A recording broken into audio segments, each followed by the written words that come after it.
everybody, welcome. My name is Austin. And I'm Mark Thibodeau. And welcome to FlicSmack. That's right, FlicSmack.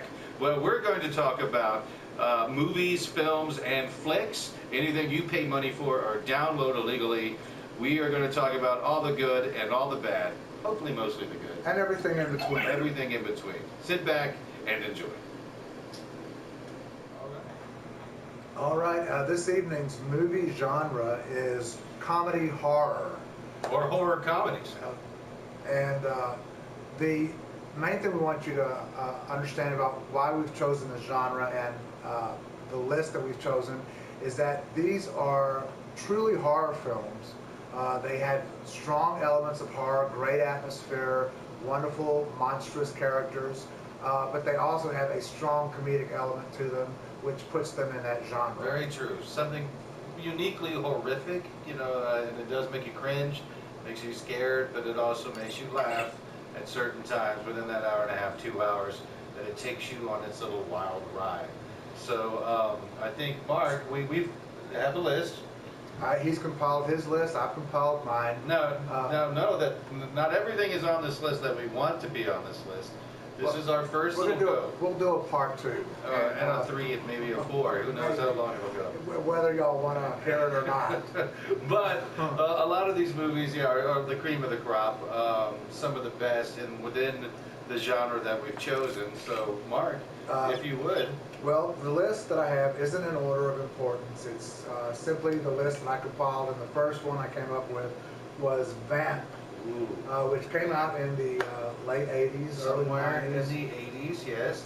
It stars Grace Jones, Chris Makepeace, who is famous from the My Bodyguard movie, Dee Dee Pfeiffer, who is Michelle's sister, and Billy Drago, who is a wonderful, creepy character actor as one of the vampire sidekicks of Grace Jones's entourage.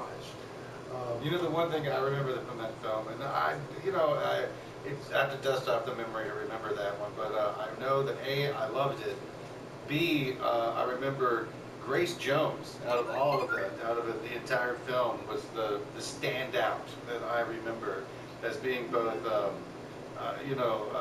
vamp. I mean, she was perfect for that role. She was not only horrific, and the makeup that they did, was amazingly good. I always thought Grace Jones had kind of a vampiric quality anyway. Yes. And so she was perfect in the role of the lead vampire. The makeup was incredible. There was one scene where they used some of Keith Haring's artwork on her body, and it was very effective in this one scene. Black lights were involved. And very ahead of its time. I think Vamp was very ahead of its time. It was really, really stylish. A lot of really cool style in that film. And also had that claustrophobic feel. That always adds to a horror movie, you know. That kind of impending doom. You don't feel like you're going to be able to get away from it. It kind of follows you through the whole movie. And trapped. Yeah, absolutely. So it's a great horror film. I think it's kind of underrated. You see it in video stores a lot, but I don't think people realize when they're seeing that on the shelf what that movie's all about, and it's worth the check out. Yeah, watch it, guys. It's worth the watch, most definitely. If you like horror comedies, Vamp is one that you definitely need to check out. A lot of fun.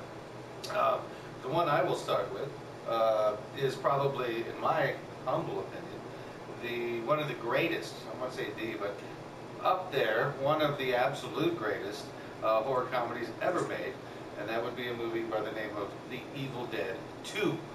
Now, not the first one, and not the third, though very good.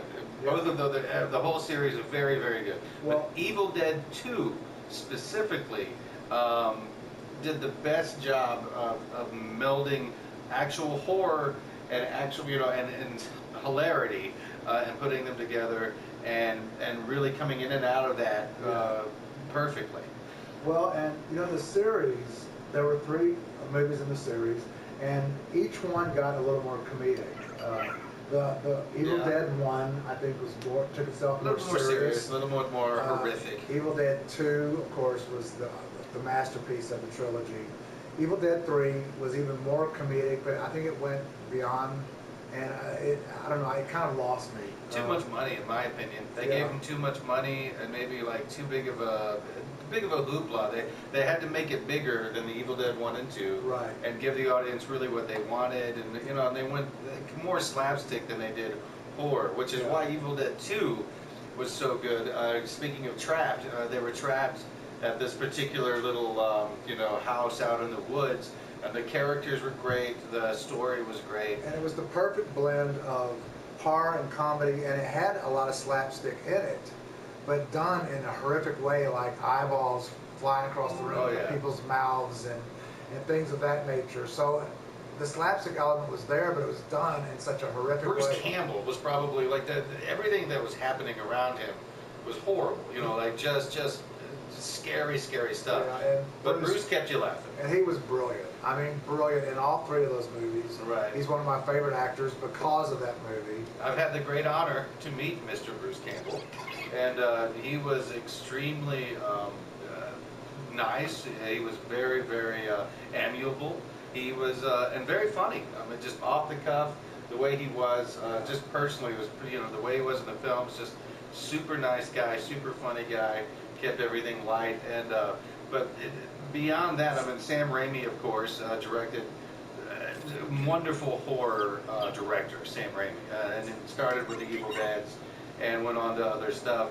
But Evil Dead 2, guys, if you've never seen it, if you like horror comedies at all, and you have your choice between Evil Dead 1, 2, or 3, I'd almost say start with 2 and then go back and watch 1 and 3, because Evil Dead 2, in my opinion, one of the greatest horror comedies ever made. But speaking of horror comedies, and this kind of is a, I don't know if you'll agree with me, Mark, or not, but I really enjoyed Drag Me to Hell. I thought that film, extremely funny, very dark, and had its moments of, of unrelenting kind of evil. But I thought it was pretty funny. Well, I think for me, it's a genuine horror film, and there were so many elements about it that were truly horrific.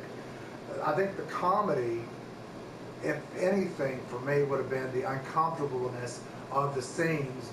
For example, the gypsy woman, when she attacked the ingenue in her car, and she's lost her teeth, and she's biting the girl's mouth, and her teeth have come out, and now she's gumming this girl's mouth with half of her mouth inside of her mouth.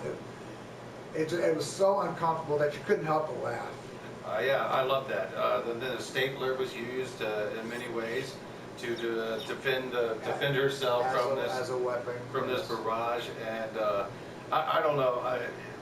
Because of the movie's darker side, and if you've seen the movie and you know the end and how it all works out, it's pretty dark and pretty bad. But with what it's saying about humanity, I guess, and what it's saying about forgiveness and so forth. But I don't know. I thought it was a great job by Sam Raimi. Yeah. Fine horror film. It's an excellent horror film. Not so much comedy for me, but that shows you the twisted mind of Austin Burnham. What do I do? What do I do? Yeah, I laughed a lot at that film, even though it's extremely demonic and horrible and evil and all of those things that make a horror movie. It still made me laugh a whole lot. So if you've never checked out Evil Dead 2 or Drag Me to Hell or Ash versus the Evil Dead, guys, please check all of those out. All very worth your while. So in the same vein as a movie that is so creepy that it makes you laugh is Eraserhead. David Lynch's Eraserhead. Well, we're going into Eraserhead land. And Eraserhead. This is a film we're going to talk about probably a lot. It crosses so many genres, y'all. Well, I saw it when it first came out. I think it's '78, and I have to admit that I was stoned at the time that I saw Mark, it. no. And came out of the theater thinking, what the, what? I loved it though. I loved it because it's so out there. It's so bizarre. It's definitely in the horror genre because it's so creepy. It can't go in any other category. Guys, I saw it in the age group. I saw it in the mid '80s, somewhere in the early to mid '80s. I was probably much too young to see this. But again, I loved it. I saw this film and was the only guy that my age or even older, high schoolers, people like had never even heard of it, never heard of David Lynch. And I got to see the film, and it really blew me away. It was super weird. Again, worth your time. It may not be everybody's cup of tea. You know what I mean? It moves very, very slow, but it's that way deliberately. That's what brings the creepy element into the storyline, is the fact that you're waiting for the next creepy, freaky thing that's going to happen. And like I always say, if you don't laugh, you cry. And it's one of those movies that made me laugh because it was so just creepy and strange. Well, and the characters are so over the top. You know, the Eraserhead himself, the girlfriend, the girlfriend's family. I mean, it's out there, and you have to have a high tolerance for freak. If you watch Lynch films, just in general, Lynch, in my opinion, they're all out there. You know, they deal with a lot of interesting things, starting with his what is the TV show that he did, Fire Walk with Me. That was the movie version of it. Oh, Twin Peaks. Twin Peaks, yeah. And that had television. And this was after he did, I think the most serious film he ever did was The Elephant Man. It was very dramatic. Beautiful film. Very good. But every other film he does, being, kind of dealing with strange elements and kind of alternate dimensions and all kinds of interesting things, they all have humor, in my opinion. Right. And I laugh many times during a Lynch film. And a lot of people may not do that, or may not, you may think you're crazy, I saw Lynch and I just think he's insane and I don't like it, or I didn't laugh at any of it. I find a lot of humor in everything Lynch does, no matter how strange or dark or weird he gets. I think he has a lot of humor in all his films, in all of them, but specifically Eraserhead is more laugh-inducing just because you don't know what else to do. And it's to me, it's this masterpiece. It's a beautiful film of the grotesque, to be honest. Yeah, that's a perfect way of saying it. Hey, I'm just gonna look at one, and there's a newer one. If you guys have never seen it, and I'm gonna drop this on him, is Slither. I don't know if you guys did you see Slither? Did you see that one? Yeah. That I don't know. It's within the last 10 years. I mean, maybe a decade old or sooner. I don't know. But I loved it. I loved it. It is creepy. It is funny. It is horribly horrific. Some visuals in there that you'll never get out of your head. But again, guys, Slither, if you get a chance, take a look at it. And it is starring Elizabeth Banks, who's adorable. She's hot right now, so she's excellent at it. She's very good, y'all. So yeah, Slither. If you never get a chance, the name of that is called Slither. There's a film that rings a bell to Slither, and it was made in the '80s. And Night of the Creeps. Did you ever see Night of the Creeps? No? Okay. Well, that's one you need to watch that one. Night of the Creeps, mid-'80s film. I forgot the guy had white hair. He was in a couple of B movies back then. But if you get a chance, check out Night of the Creeps. Another one. Again, I don't remember a lot about it. I just remember when I was younger and I watched it. I liked it. But kind of the same thing. I think, in my opinion, that's where Slither kind of slithered out from, was Night of the Creeps, because it deals with the whole kind of alien thing. Oh, my thing's going crazy over here. It dealt with aliens. It dealt with they slither around, and it's kind of the whole same thing where they get into people. Anyway, I don't want to get into it, but it's very along the same lines. So if you guys like Night of the Creeps or you like Slither, you may like the other films, the other one as well. They're both really, really good. Now I'm going to go back a few years, because there's some great horror comedies that came out back in the day. This is one of the ones he hasn't seen yet, and he said he started it, and he said he got bored with it, but I think he was just not in the right mind frame at the time. But it's The Fearless Vampire Killers. The full title is The Fearless Vampire Killers Are, Pardon Me, But Your Teeth Are in My Neck, is the full title. And the beauty of this movie is it was made in the late 60s. It's a Roman Polanski film. And Roman Polanski didn't go into the horror genre very frequently, but he did do a beautiful job with this horror comedy about Transylvania castles, and the beauty of the film is that it's an MGM film, so it was done on a big budget, so you've got big, beautiful sets. It still looks like a Roman Polanski film. It has that European look to it. It's very claustrophobic, And it is a Sharon Tate film, and those are rare. She didn't do a lot in her little short span of her body of work, but everything Sharon Tate did, just to go into Sharon Tate for a second, has a special quality to it. Check out her filmography; it's awesome. But Roman Polanski originally wanted Jill St. John for this role, and she wasn't available. She was doing, I think, a James Bond film at the time. So he pulled Sharon Tate, who had just done Valley of the Dolls, into the movie, and she's perfect at it. She's beautiful. The movie's creepy. The vampire, played by Ferdy Mayne, is over the top, and it's just a great horror comedy on every scale. Guys, I think I was just really tired when I went to see it, but Roman Polanski, as weird as the guy is, there's all the controversy he brings to the plate when you bring up the name Roman Polanski. His films are really good. And he stars in it. He's the goofy little sidekick to the professor, the vampire killer. And he's wonderful. He's very, very funny. You know what? We can't talk about horror comedies. And you know, I don't even want to bring it up. I'm not even a huge fan of it, but I think the names has got to get said. I would like to get your view on it. I'm not going to tell you to rush out and see this. I just happened to watch it because back in, when I was young, we had to go to the video store and pick out videos, and and just look at the cover, and that pretty much sold you on the film. But one of the ones that I like, and it started a whole slew of films. There's like, I don't know, maybe 10 out there now, and probably started this little company, and they never got better at making movies, and but the Toxic Avenger. Old Toxie. Trauma. So yeah, you can't talk about horror and comedies without bringing up Trauma. But the Toxic Avenger, it's one of those ones that you can probably watch it one time. Now, I do remember the original Toxic Avenger. There's 1,000 that come after and all kinds, trailers and all kinds of stuff. But do you remember that film? It was one of the most disturbing films because of these kids that are riding around. And just some of the stuff in it is really extreme. Well, it's got some deliberately cruel moments, which Trauma always delves into. Trauma goes over the top and pushes buttons, and they kind of go beyond the line of decency in a lot of cases, but it's out there for shock value, and that's what this movie does. Yes. Let's see. Let's keep going. What else you got? Dead Alive. Oh. One of the first Peter Jackson films. Jackson. Oh my God. Of course, famous for the Lord of the Rings movie, and he also did Meet the Feebles, which is twisted and over the top. Meet the Feebles is very twisted. And your favorite first one? My favorite Peter Jackson film, the first one he ever made, y'all, called Bad Taste. And if you ever get a chance, check out Bad Taste, but definitely Dead Alive.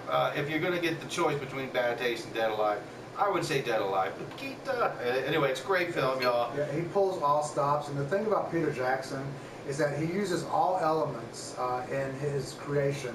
He does... what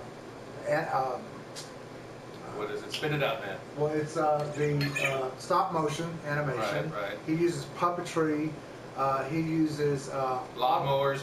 I mean, the lawnmower scene will not be forgotten. Yeah, no, dude, Dead Alive, excellent film. One of them, up there. You like Evil Dead 2, Dead Alive, those are along, they're extremely good. It's awesome. Good gracious. And Bad Taste, if you do get a chance, check out Bad Taste. It was his first film, and I love the story about him making it, is that it took him a couple of years to pull that film off, because he would shoot, run out of money, then go back out and get some more credit cards, and then shoot, max those out, and it took him a while to get that done. But you could tell, in watching Bad Taste, that he had talent, As soon as I watched that first film, I was a Peter Jackson fan, and this was years and years ago. I was very young when that movie came out. Extremely disturbing, extremely violent, disgusting in so many ways, but so good, so good, so funny, and so terribly horrific. I'm going to go back even further than the 60s to a movie that was made in the 40s with Bob Hope, Paulette Goddard, and Willie Best. We're going way back, y'all. Called The Ghost Breakers, and also Anthony Quinn plays a young villain in it. But it takes place on a Cuban plantation on an island, and there is a zombie in this movie that is one of the creepiest zombies you will ever see, ever. But it's high comedy, of course. It's Bob Hope. Paulette Goddard's beautiful in it, and Willie Best, who is a black actor from the era, does a lot of the type of acting that is considered very offensive these days. You know, the "oh lordy" with the big eyes, but he steals the show. He is the funniest thing in the movie. So worth seeing. Check it out. What was it called? The Ghost Breakers. The Ghost Breakers. Excellent. Not the Ghostbusters. The Ghost Breakers. The first one. Let's see. Another new one. Let's just talk about. I'm gonna try to jump into the newer stuff. Whether it was kind of pseudo new. Krampus. I had Mark watch that when I saw it, and thought it was really excellent, y'all. Starts off a little goofy, a little too goofy, in my opinion, but then very quickly gets serious and very well done. Film was well put together, well acted. Again, a little over the top, but it had some really good moments of horror and a lot of moments of laughing. So it's a good one. Yeah, if you're not familiar with the Krampus legend, Krampus is the anti-Santa Claus that comes and takes away bad children who have not been good. And that's kind of the grounds that this plot takes place from, but with a lot of funny elements and actors that were normally in lighter fare, like Toni Collette is in it, and does a very good job. It's a good one. Now, there's a ton of Christmas movies out there. There's a ton of Christmas horror movies. Silent Night, Deadly Night. But those are truly gore films. Those are slasher films. films. Just straight slash gore. But, you know, and that's what I'm saying. There's a ton of just Christmas, you know, crossover horror movies, and they're pretty terrible. I mean, most of them. I mean, I still watch them. Yeah, I mean, they have a cult following, and they got their place in the genre. But Krampus does a great job of really tying in, you know, the Christmas spirit and horror and comedy and creepiness and all of that. So it's really an interesting film. So if you guys get a chance, take a look at that one. Check it out. Another fun movie is Comedy of Terrors, which came out in the early 60s. It was done by AIP Studios. It was the same studio that did the Beach Party movies. And at the time that these Beach Party movies were being made, you would see a lot of cameos of horror stars show up in these Beach Party films, like Vincent Price and Peter Lorre.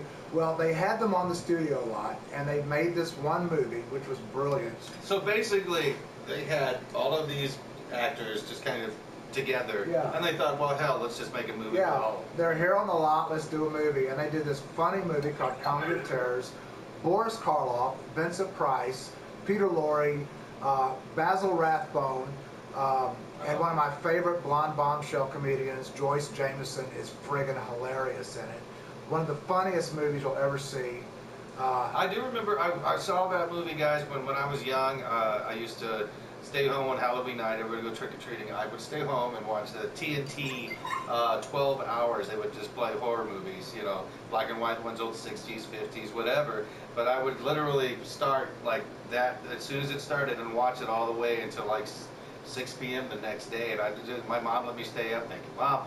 And I would watch just an insane amount of bad movies, or horror movies. And that, I believe, was one of them. And I don't remember it a whole lot, but I do remember I liked it. I really liked it. You'll be on the floor. It's so funny. It's a good one. The energy between Vincent Price and Peter Lorre, they're like Laurel and Hardy together, and they're brilliant.